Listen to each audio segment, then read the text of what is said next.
¿Cómo están amigos de YouTube? Estoy a punto de empezar una clase que me pidieron un grupo de dos parejas que van a viajar a Jordania. Así que este video se trata de esa clase que ellos me encargaron, en la cual vemos principalmente todo lo que yo considero que hay que saber desde el punto de vista de la geografía, de la historia, de la arqueología de este país tan complejo, tan antiguo, con tantas cosas interesantes y con alta probabilidad de perderse muchas lindas experiencias por no conocer bien la historia, por el desconocimiento de lo bonito que es todas las épocas previas, todos los periodos histórico-arqueológicos que tiene. Así que procedo ahora a aceptar por Zoom a los invitados, a los asistentes de la charla y empezamos de inmediato. Bueno, vamos a ver distintos aspectos, tanto geográficos, históricos, arqueológicos, que considero, por supuesto, que está todo pasado por el colador de lo que yo considero relevante o lo que a mí me interesa, pero tratando como de abrir la perspectiva. Estos son tierras que son muy, muy antiguas, de ocupación humana de hace mucho tiempo, cosa que no podemos decir de nuestro continente, ¿cierto? Así que Jordania tiene muchos tesoros. Lo primero, contexto geográfico, entender, por supuesto, lo que es lo básico, ¿cierto? Que la cercanía de donde estamos entre Egipto y Mesopotamia y cómo esta zona que es el Levante es el puente entre estas superpotencias de la antigüedad, ¿cierto? Egipto y Mesopotamia, los grandes llamadas cunas de la civilización. Y lo que rara vez se menciona es que el Levante, Palestina, Israel, la tierra de Canaán, ¿cierto? Transjordania, que le llaman siempre, Líbano, Siria, son también la cuna de la civilización, solo que no se le da tanta bola, se podría decir, ¿ya?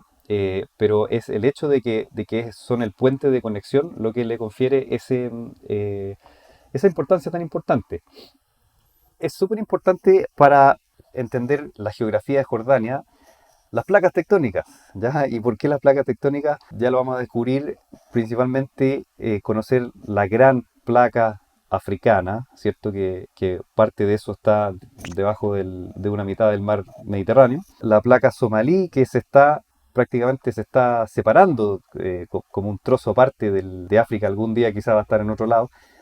Entonces, entender de que el Mar Rojo es en sí mismo una manifestación de esta separación entre dos placas, la placa árabe y la placa africana. Y esta separación se continúa hacia arriba y parte de ese territorio queda en la placa africana y parte del otro territorio queda en la placa árabe, y eso es lo que se llama el Rift, el Valle del Rift del Jordán. ¿Ya? Entonces el río Jordán no es solo un río, y no es solo una gran depresión, sino que incluye todo lo que es el complejo del Mar Muerto, el Mar de Galilea, incluso muchos territorios altos y bajos de lo que es Líbano y Siria. Y esto se está formando hace 25 millones de años, lo que es esta verdadera separación, ¿ya? Y eso es lo que le da a Jordania y a Cisjordania o Palestina, ¿cierto? Esta forma tan notoriamente contrastante en las altitudes, ¿cierto? Esto es Palestina e Israel, entre las tierras altas de Palestina e Israel y las tierras altas de Transjordania, y entre medio la Gran Depresión que está incluso bajo el nivel del mar, que es el Mar Muerto y todo el valle del Rif del Jordán, ¿cierto? Ahora estoy mostrando el otro lado. Aquí se nota en este mapa más físico lo pronunciado que es, ¿cierto? Que hay tierras altas a ambos lados y el Valle del Jordán es muy, muy marcado e incluso sigue hasta arriba. Ahí ya no se llama Valle del Jordán, pero sí sigue siendo marcado en toda la región. Y eso ha condicionado todo tipo de temas históricos, temas de las rutas de comercio, etcétera. Aquí ya vemos más cerquita, más en Google Earth, ¿cierto? La parte más meridional, más sur del Mar Muerto, que a su vez aquí vemos de que está siendo usado por distintos temas, qué sé yo no conozco mucho eso, pero industriales, y se está en gran medida secando, así como lleva miles de años también secándose, porque esto alguna vez estuvo lleno de agua fresca, ¿cierto? O sea, agua oceánica, digo. El proceso continúa y ha dejado, en el lado de Jordania, ha dejado esta disposición, esta morfología, ¿cierto?, de la geografía, en la cual se forman estos wadis. Van a ver en Jordania que todo se llama wadi, wadi Rum, wadi, qué sé yo, wadi Mujib. Los wadis son grandes quebradas, grandes cañones, ¿ya? Pero que abajo, en lo profundo, llevan de manera, quizá un par de veces al año, llevan agua, ¿cierto? Y es agua del agua de lluvia del invierno, y se generan lo que en inglés llaman flash floods. No sé cómo se dice en castellano, pero le mandé a la Cacho hoy día, que hoy día de hecho había aparecido un video por Instagram de Petra con un flash flood, que son que de un momento a otro llega una cantidad de agua gigante, y el resto del año, y algo de agua, algo del agua que corre permite en algunos de estos lugares tener cierta cantidad de vegetación. Pero en gran medida uno puede caminar por estos wadis y están secos, ¿ya? No son ríos en el sentido que nosotros entendemos como ríos en nuestra propia geografía. Y el Wadi Mujib, ya que no lo vimos en la diapositiva anterior, es este. Aquí se ve muy marcado también. Es quizá el más grande.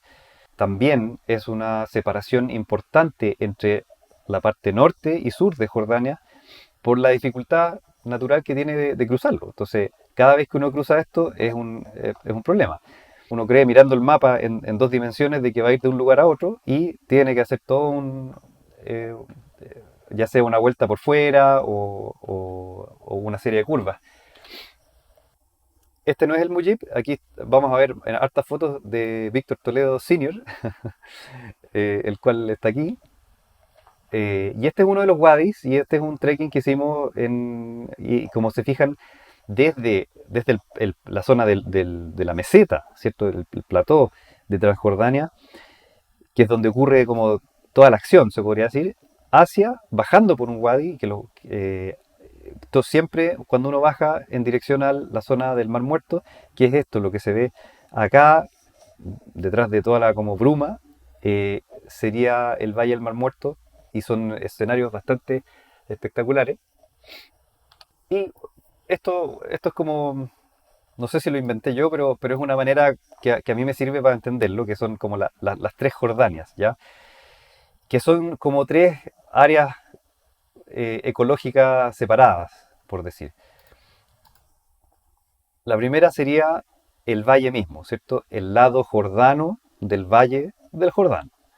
Em, Aquí lo pinté. Entonces, todo esto está en una altitud que es manejable. Uno puede moverse dentro de eso y es fácil. O sea, tiene sentido siempre ir de norte a sur en las autopistas donde están ahí. Y si uno quiere irse para arriba, se puede, obviamente. Pero ir y volver, bajar y subir, siempre es un tema. Después está en la meseta propiamente tal, como les decía, donde todo pasa, donde está todo pasando, ¿ya? Con los grandes sitios urbanos, arqueológicos, están aquí. Ya vamos a ver por qué también. Y por último, ya es como, no sé si será 90-80% de toda Jordania, es puro desierto, donde prácticamente no pasa nada. ¿Ya? La zona del Mar Muerto también es bastante desértica, bastante árida, pero por último tienes el río Jordán, tienes la posibilidad de hacer algunos cruces a Israel, ¿cierto? Eh, pero acá derechamente estás tan lejos que te metes en las profundidades de una zona inhóspita prácticamente, ¿ya? Y bueno, el país de Jordania, siento que es esencial conversar de las rutas comerciales de la antigüedad, motivo por el cual existe lo que hoy existe, y existe todos los sitios histórico-arqueológicos de relevancia, ¿cierto? Entonces, em, aquí son muchas rayas. Si se fijan, lo principal que les quiero mostrar acá es que lo que dije en un principio, que el Levante es el puente entre estas dos potencias. Pero, por ejemplo, aquí tenemos lo que le llaman la Vía Maris, ¿ya? Siempre, desde tiempos muy, muy antiguos, usaban este camino, desde Egipto o viceversa, ¿cierto? Pasando prácticamente por el Sinaí, siempre costeando. eh, Aquí me fui un poco por el lado, pero debería pasar más por Gaza, que está en la costa, y siempre tratando de ir por la costa, cosa que tiene sus ventajas, digamos, y eventualmente llegamos incluso a las tierras de los fenicios, con posibilidad de embarcarse incluso a Chipre, a Turquía, a todos estos lugares. Esta, bueno, es similar, pero es por dentro, y es a través de las montañas del Cisjordania, que le llaman la ruta de los patriarcas, ya que cuando leemos el Antiguo Testamento vemos que Abraham, Isaac y Jacob siempre se mueven en ese mundo, se mueven en esa zona central y no participan mucho de la vida costera. Ya, entonces por eso que le llaman tradicionalmente la ruta de los patriarcas, es menos usada, es la menos usada de las anteriores, pero quizás la más importante es la que le llaman justamente la que no pasa por Canaán, Palestina, Israel, sino que la que pasa por Transjordania y por la zona central de la meseta, ¿ya? Y esta es lo que le llaman la autopista del rey, ¿cierto? La ruta del rey. ¿De qué rey?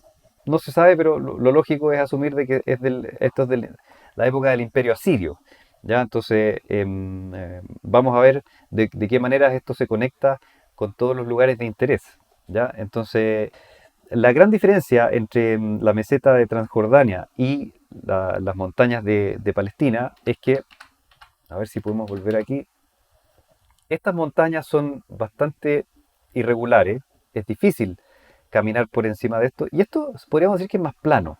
Las tierras altas de Transjordania son más planas, entonces es más fácil ir desde Karak, por Mádaba, por Amán, por Gerasa que le ponen ahí. Esto es más plano y te lleva camino a Damasco. Y pasar desde Hebrón a Jerusalén, a Nablus, a Nazaret, es mucho más complicado. Lo lógico aquí es usar o la vía Maris, la vía del plano costero, o la autopista del Rey, que le llaman. Autopista, highway en inglés, pero no es autopista porque no habían autos, por supuesto. Y ahí está, ahí la ven en color rojo, ¿cierto? Pero esto es mucho más amplio de lo que parece. Lo entretenido de la autopista del Rey es que conecta Egipto además con Arabia. ¿Ya? Y no solo la Arabia que vemos ahí, porque Arabia es enorme. Aquí vemos la mitad nomás. Y lo que nos interesa está como en el extremo sur de Arabia, e incluso en Etiopía y todos estos lugares, les va a sonar como la reina de Saba, ¿cierto? Estas como son las tierras de la reina de Saba, y son de interés por sus productos de alto interés de las élites, ya de lujo, especialmente el incienso. Le llaman la ruta del incienso, ya que viene de acá, viene desde el sur de Arabia y eventualmente, por ejemplo, la práctica del uso de incienso en templos y en rituales de tipo religioso es muy, muy antigua y es mucho anterior de lo que uno cree que solo algunos tipos de iglesias que uno lo huele a veces. Ahora se compra en cualquier lugar, pues, pero son de esos palitos que uno los prende. A mí no me gusta mucho el olor, pero en esa época era un viaje más o menos. Y te diría yo que es imposible previo a la domesticación del camello. Entonces, cuando el camello se convierte en los camiones, ¿cierto? En los barcos que cruzan el desierto árabe, ahí recién podemos tener este tipo de comercio. También, bueno, no la dibujé, pero también la típica que hablan siempre es la ruta de la seda, ¿cierto? Y la ruta de la seda que viene incluso desde China y se conecta a través de Irán, Asia también. Mesopotamia siempre es como el centro de todo, ¿ah? Pero la ruta de la seda tiene más que ver con el Imperio Romano. Y son las cosas que les interesaban al mundo romano que está más en el mundo mediterráneo prácticamente. Pero en el mundo más antiguo, la ruta del incienso era importante porque ese era el mundo conocido en ese minuto, ese era el mundo relevante, ¿cierto? Bien, tierras que son relevantes en la Biblia.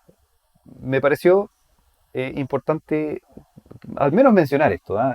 Siempre nosotros estamos insertos en nuestra cultura judeo-cristiana, ¿cierto? Y cuando viajamos a estas tierras es como inevitable tener que hablar de esto. Le puse en color rosado lo que es como la zona central de las cosas que ocurren en el Antiguo Testamento. Y en naranjo, tierras que son mencionadas y que en distinta medida participan en general en términos no muy amistosos, ¿cierto? Llamémosle los israelitas del Antiguo Testamento que viven en la zona rosada. Pero indudablemente el hecho de que son mencionados nos entrega una gran cantidad de información de lo que probablemente había ahí en épocas muy remotas. Entonces, por eso que el Antiguo Testamento de la Biblia es un libro que nos da, hay que tener cuidado al leerlo, porque no todo ocurrió literal, pero sí, especialmente los libros de los profetas, libros de reyes, hay material muy, muy relevante respecto a las cosas que realmente sucedieron. Y por eso es que yo los invito a estar atentos a cosas y sitios que tengan que ver con esa época que no todos reconocen, que no es la época romana, sino que es la edad de hierro. Y pronto la vamos a conversar más en detalle. Pero es una época, es como demasiado antigua para mencionarlo, y los restos no son típicamente, los vestigios arqueológicos son solo impresionantes cuando uno entiende lo que hubo, pero visualmente no lo son tanto, ¿ya? Y la mayoría de la gente no los incluye dentro de su paseo. Importante también de que las tierras que son relevantes en la Biblia y lo lejos que está Petra, está totalmente fuera del círculo de cosas que ocurren en la Biblia, y el Wadi Rum, ¿cierto? Son cosas que están hoy día en Jordania, pero están fuera del perímetro. Aquí le pongo la pregunta, bueno, aquí le llamamos Arabia, porque hoy día siempre le llamamos Arabia Saudita, po, Arabia Saudita. Pero, pero Saudita lo único que quiere decir es que es la Arabia que es propiedad de los saudíes, ¿cierto? De una familia, en rigor. Y entonces Arabia perfectamente se le puede llamar bueno, toda la península, pero perfectamente incluye pedazos de lo que hoy día es Jordania, ¿ya? Y por lo tanto los jordanos son, eh, o alguna porción de los jordanos son desde tiempos muy muy antiguos, se les puede llamar tan árabes como los mismos árabes de Arabia Saudita, ¿ya? Así que lo que se ve en Wadi Rum, en Petra, desde la época de los nabateos, todo esto, yo por lo menos yo no tengo problema para usar el término de que son árabes también, porque si bien en Damasco, en Bagdad, pues, todo Siria, ¿cierto? Si bien se habla el idioma árabe hoy día, eso no quiere decir de que durante toda la historia, o sea, es una casualidad de que adoptaron el idioma árabe, pero en toda su historia no han sido países árabes, ¿ya? Pero estas son las tierras árabes originales, podríamos decir, ¿ya? Bien, vamos a los periodos históricos, por las cronologías. Esperemos un poquito. Tenemos que partir con el Paleolítico, dos palabras por lo menos. Quiere decir, ¿cierto?, los primeros años en que el ser humano salió de África y que no había ningún ser humano en las Américas, en Asia Oriental, ¿cierto? En que empiezan a salir de África los primeros Homo sapiens, porque ya habían salido otras especies de ser humano, alrededor de 100.000, 80.000 años atrás. Y el primer lugar donde llegan naturalmente son estos lugares, son estas tierras, el Levante, ¿cierto? Entre el Nilo, Egipto, el Levante, por eso que son tierras tan antiguas, donde las cosas están pasando desde que empezamos a conquistar el mundo. 80.000 a 10.000, son muchos años, no los pierdan de vista, ¿ya? Y alrededor de 10.000, 9.000 años atrás empieza otra era arqueológica, histórica, que le llamamos el neolítico, ¿cierto? Y se caracteriza principalmente por la introducción de la agricultura, y otros tipos de tecnologías como fabricar cerámicas, etcétera. Entonces, es un poco más sofisticado que antes, indudablemente. Y también se acordarán de la famosa, ¿cierto?, Jericó, en el otro lado del Jordán, pero aquí también en Jordania también están algunos de los asentamientos más antiguos, agricultores. eh, Era otro clima, probablemente en esa época era menos árido, era un poquito más verde. A todo esto, se me olvidó mostrarles algo acerca de las tres Jordanias. Quiero que noten los colores, en que gran parte del lado occidental, es decir, Palestina, es verde, gran parte, no toda, y la parte árida, más como amarillita, se pone la cola de esto llega mucho más abajo, entonces por lo menos un tercio es desértico de Israel-Palestina, pero esto es mucho más marcado en Jordania porque la parte verde es solo esto, es solo la autopista central, ¿cierto? Así que es poquito. Jordania es un país gigante, pero lo que es útil es muy, muy poquito. Y eso es como lo triste y lo bonito, se podría decir. Y bueno, tenemos estos artefactos como estatuas tipo antropomorfas, que son de la época neolítica, es de lo más antiguo que hay, digamos, en términos de formas humanas, y están en el Museo de Amán. ¿Ya? Entonces uno ve estas caritas y en el museo uno típicamente siempre pasa, mira esto, mira lo otro, mira qué simpático, pero tener conciencia de la amplitud de los tiempos nomás, ¿ya? O sea, nunca van a encontrar una cosa así aquí en las Américas. Eso fue encontrado cerca de Amán y está en el Museo de Amán. Después viene la Edad de Bronce, que bueno, es una época fascinante desde el punto de vista de los grandes reyes, la época de los griegos micénicos, los faraones de Egipto, Asiria, Babilonia, Hammurabi, ¿cierto? Entonces hay mucho pasando.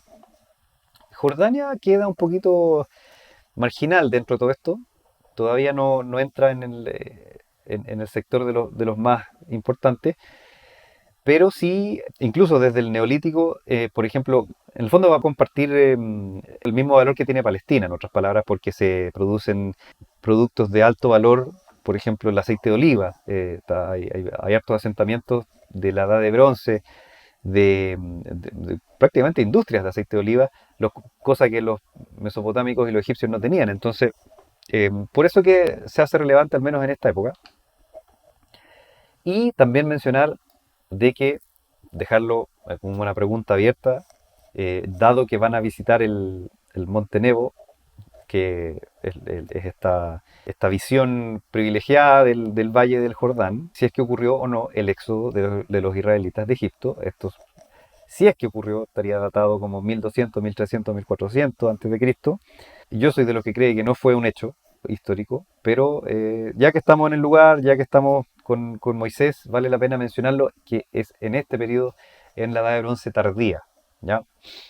Aquí está su fiel servidor, y lo que se ve es eso, en el fondo ahí uno se apoya y mira la amplitud del lugar donde está, y se ve todo el otro lado, se ve el valle por supuesto, enorme, y se ve el otro lado con sus propias tierras altas de Palestina e Israel. En la Edad de Hierro, Jordania empieza a tomar mucha más importancia. Primero por la aparición de estos llamados reinos territoriales independientes, ya vamos a ver de qué se tratan, y después la conquista de los mismos por el imperio asirio. Y es en esta época, sumado a que comienza la domesticación del camello, ¿cierto?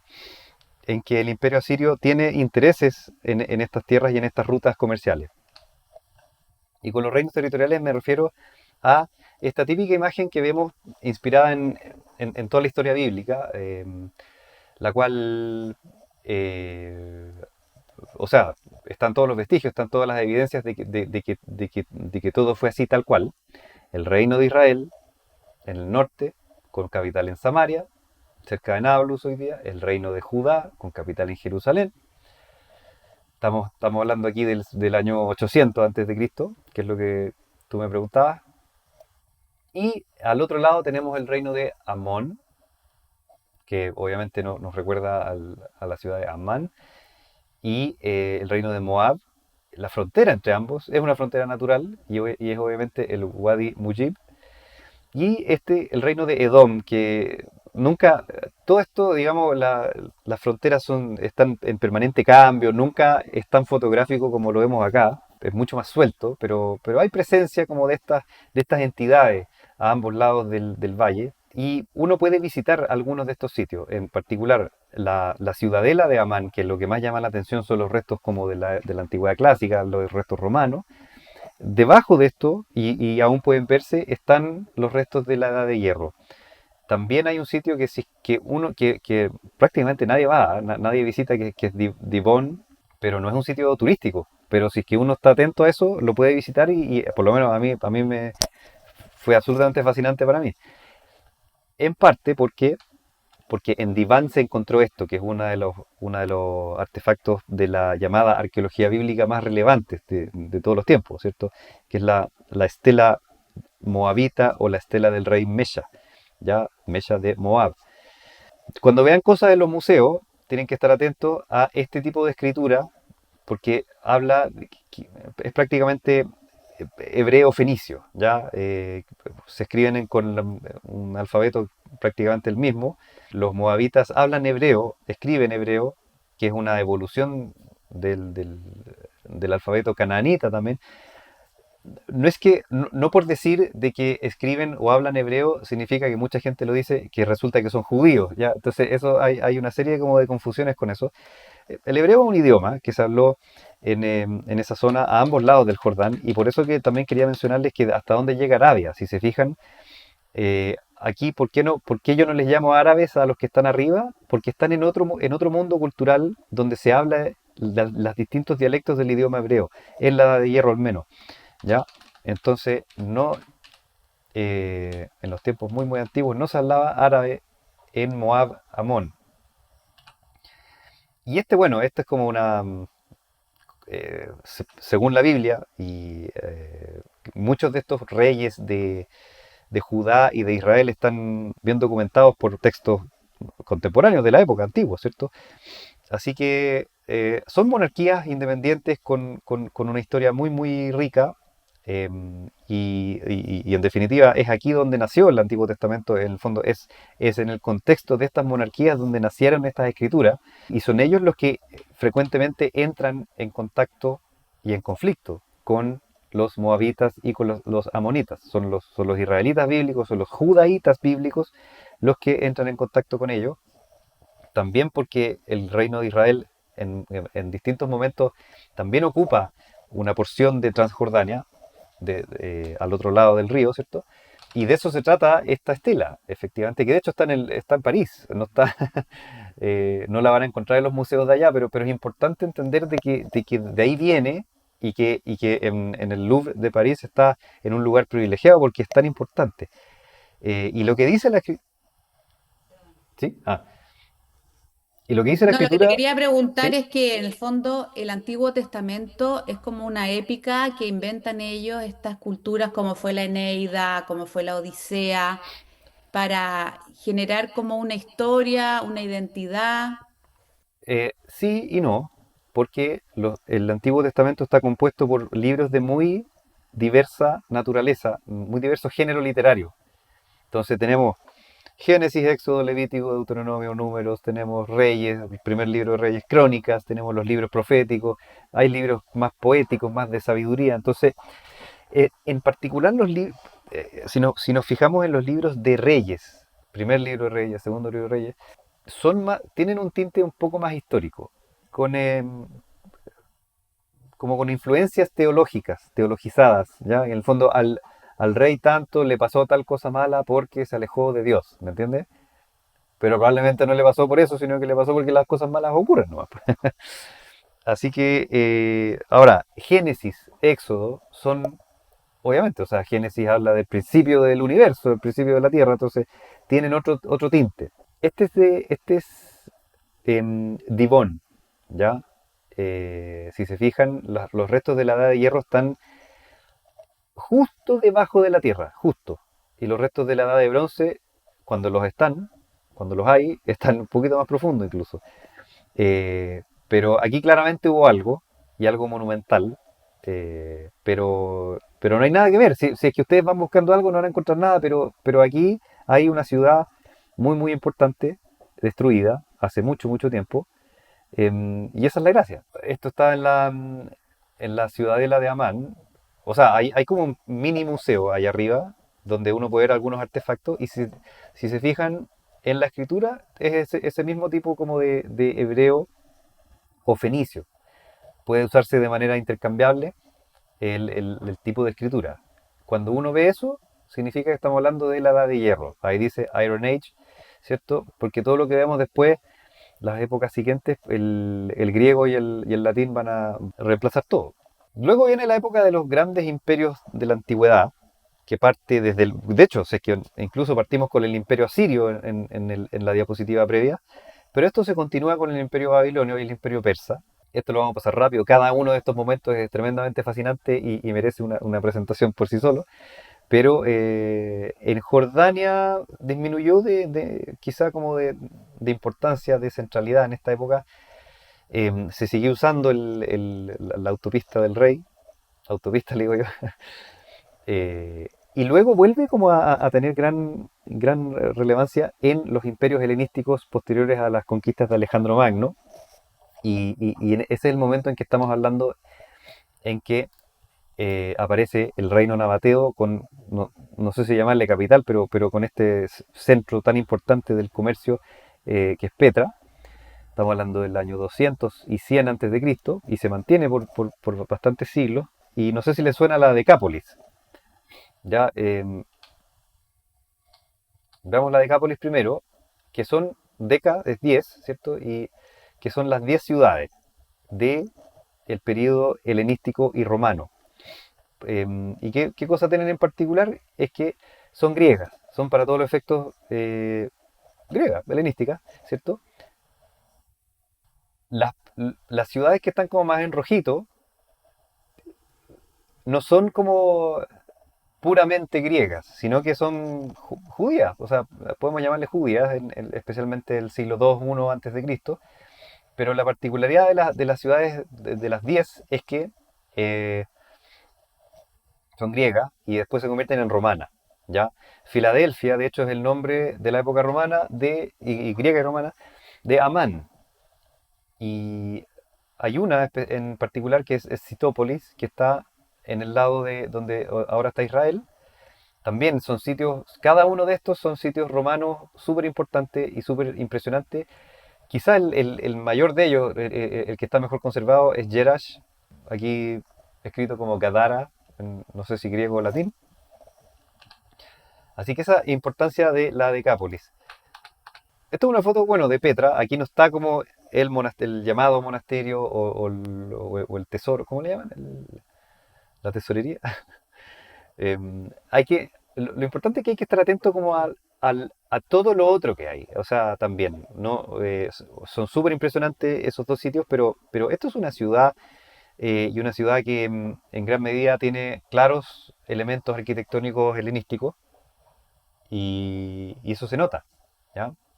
No significa que es una ciudad griega, sino que recibe las influencias porque los nabateos no alcanzan ese nivel de sofisticación, de éxito de su comercio, sino es por todo lo que está pasando afuera, ¿cierto? Entonces, este es el reino nabateo. Tenemos Arabia, ¿cierto? Lo que les mostré antes. Y tenemos muchas cosas pasando en esa época entre el imperio Seleucida y el imperio Ptolemaico. Eh, Hay mucha gente interesada en los productos que están llegando a Petra y por lo tanto a Gaza, a Damasco y desde allá se están sembrando por todo el imperio. Así que es imposible no entender Petra sin este contexto tan amplio de este verdadero mundo globalizado que crearon los sucesores de Alejandro Magno. Y de ahí pasamos obviamente al Imperio Romano. Yo le pongo por ponerle algo, del siglo I después de Cristo, y aquí debía haberle puesto después de Cristo al 600, ¿cierto? Por poner números redondos, pero el Imperio Romano comienza con Augusto, un poquito antes del siglo I después de Cristo. El reino nabateo sigue existiendo durante la primera parte del Imperio Romano, y eventualmente cae bajo el dominio, el control de ellos, así que la administración, todo lo que es el comercio, así que disminuye como la importancia de la existencia independiente de ellos. Y dentro de esta misma línea de tiempo también incluyo, porque sigue siendo el Imperio Romano, solo que ahora es tan distinto en su simbología, en sus creencias, porque se le llama en el fondo bizantino, ahora le decimos así, se usa, pero el Imperio Romano de Oriente lo principal que tiene es que es cristiano, ¿ya? Cosa que no era el imperio de la época de Adriano, de Marco Aurelio, ¿cierto? a partir desde la época de Constantino, 320 después de Cristo, es que el Imperio Romano empiezan a aparecer las iglesias, empiezan a aparecer los símbolos típicos del cristianismo de Oriente. Y ahí es donde entra el sitio que quizá van a visitar, que es Mádaba. Está poquito más al sur que Amán. Jordania es un país casi completamente musulmán, pero Mádaba, no sé si viven cristianos que quedan de tiempos muy antiguos, o si la ciudad mantuvo como este carácter, ¿cierto? De que las iglesias siguen funcionando, pero en general Jordania no es un lugar para encontrar iglesias o cosas cristianas, excepto el lugar de bautismo que le llaman en el Jordán y Mádaba.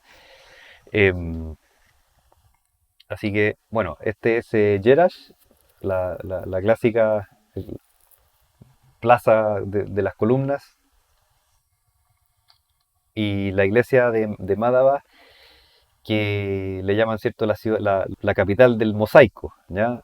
Muchos de estos mosaicos son hechos por las escuelas que desde tiempos muy antiguos y que hasta el día de hoy siguen enseñando el arte del mosaico bizantino. Pero lo principal, que no lo puse acá en la foto para que lo vean ese día, es el mapa de Mádaba. Que el mapa de Mádaba, está aquí, pues, está justo detrás de esas cadenas, ¿ya? Puede no parecer tan impresionante al verlo, porque cuando uno ve mosaicos, puede que vea 1000 mosaicos, ¿cierto? Pero es por la importancia que tiene, porque no se tenía un mapa de Jerusalén tan antiguo, ni antes ni durante mucho tiempo después. Entonces, la información que nos da el mapa de Mádaba, que está en mosaico, fue súper importante. Y es el mismo, es el original, está ahí, y esa es como la importancia de visitarlo.